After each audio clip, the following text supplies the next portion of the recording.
Welcome to the sensorial area, a place where children aren't just learning about their world, they're experiencing it. The word sensorial comes from the senses, and that's exactly what this part of the classroom is all about. Unlike other areas that introduce new content, the sensorial materials help children refine what they already have encountered, from sight, smell, and sound, touch to taste, and even the mysterious stereognostic sense. They're tuning in more deeply. Dr. Montessori called the child a sensorial explorer for a reason. From the moment of birth, children are taking in the world through their senses. And in the sensorial area, we give them the tools to study their environment with clarity and purpose.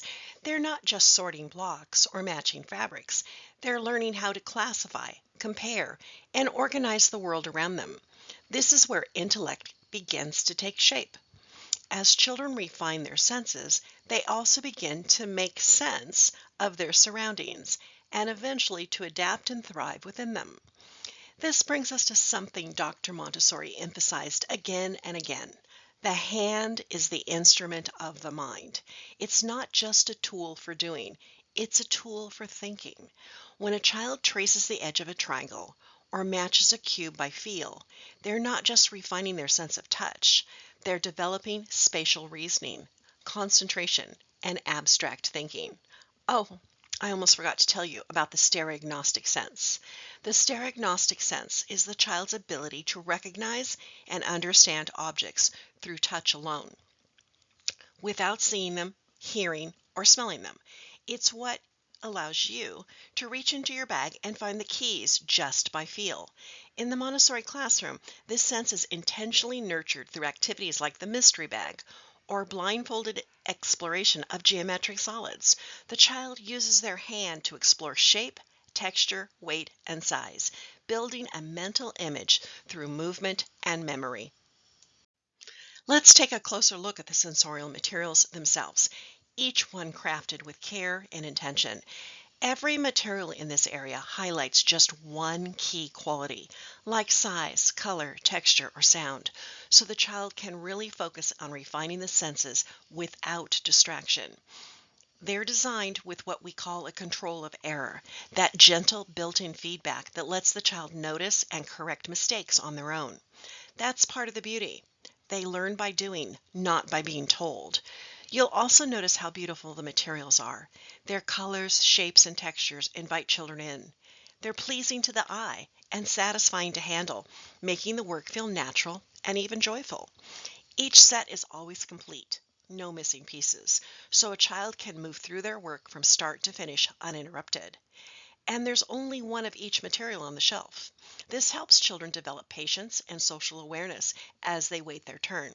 But there's another layer of limited too.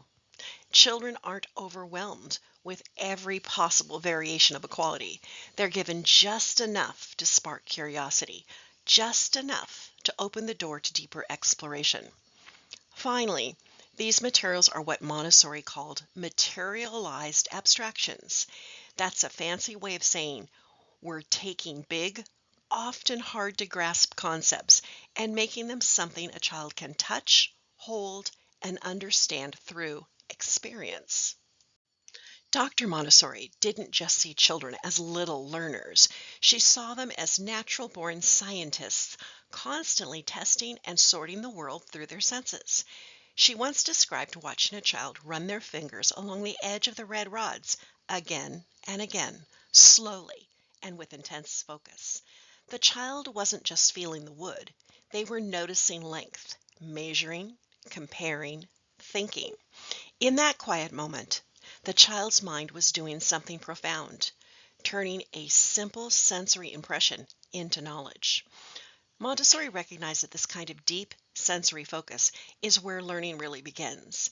When the child's intelligence zooms in on a single impression, like weight, texture, or color, it starts to organize and give meaning to what it sees and feels. That's why each sensorial material highlights one property at a time. It clears out the noise. It gives the child space to notice, to wonder, and to understand, not by being told, but by experiencing. One of the most beautiful outcomes of sensorial work is this: children learn to notice. That's the direct aim. Perception of differences.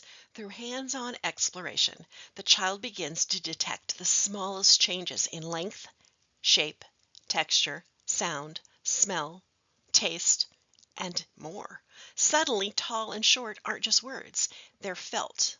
The child senses that one tone is slightly higher than the other, or that one fabric is just a bit rougher.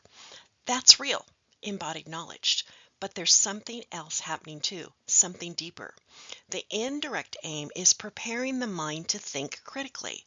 By sharpening the senses, we're laying the groundwork for comparing, sorting, classifying. Skills the children will soon rely on in math, language, and science. It's not just about noticing that two colors are different. It's about building the mental habits that help the child understand a complex world. In essence, sensorial materials teach children how to pay attention to detail, to pattern, and to subtleties. And from that, awareness and understanding bloom. After learning to notice differences, the next layer reveals itself: similarities. Montessori understood that recognizing what's alike can be just as powerful as spotting what's different. A child might sort cylinders by height, only to pause and say, "These two are the same." That aha moment isn't just sweet, it's meaningful.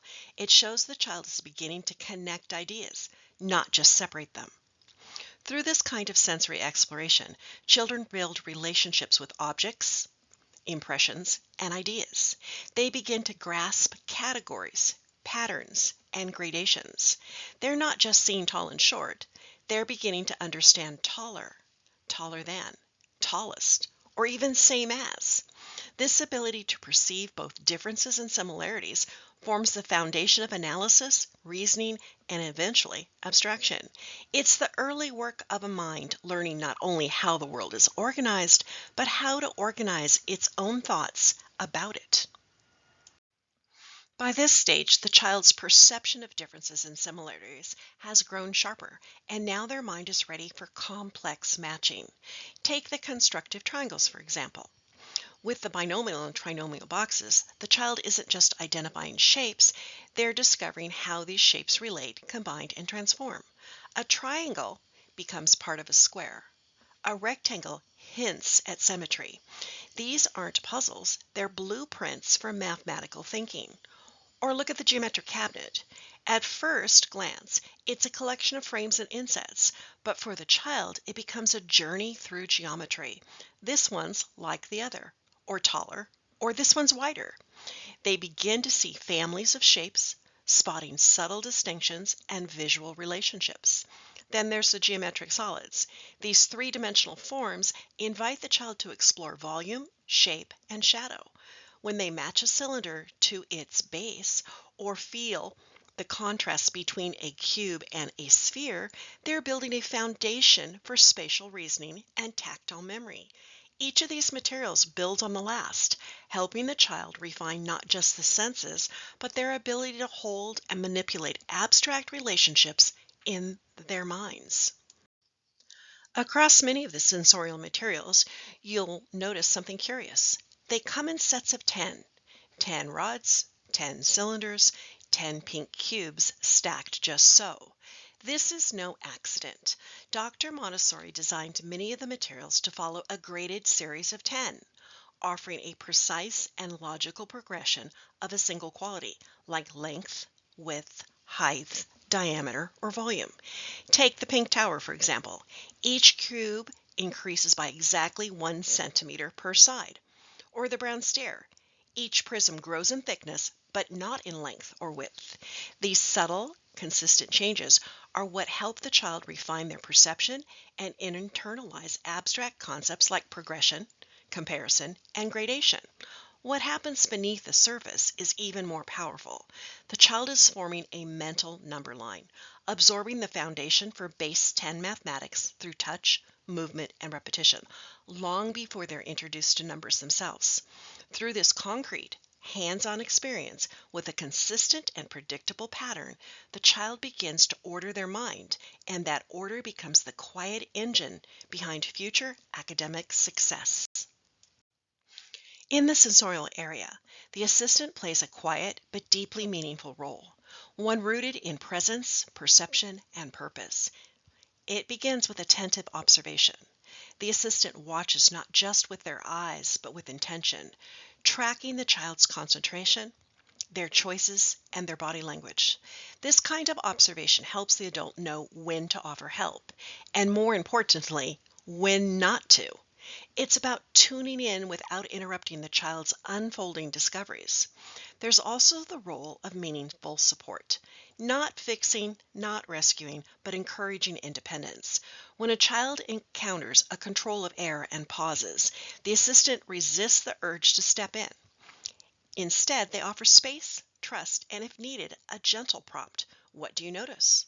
Or what would you like to try again? Then there's the aesthetic environment. The assistant ensures materials are clean, complete, and beautiful. This isn't just about order, it's about honoring the child's work and creating a space that invites concentration and joy.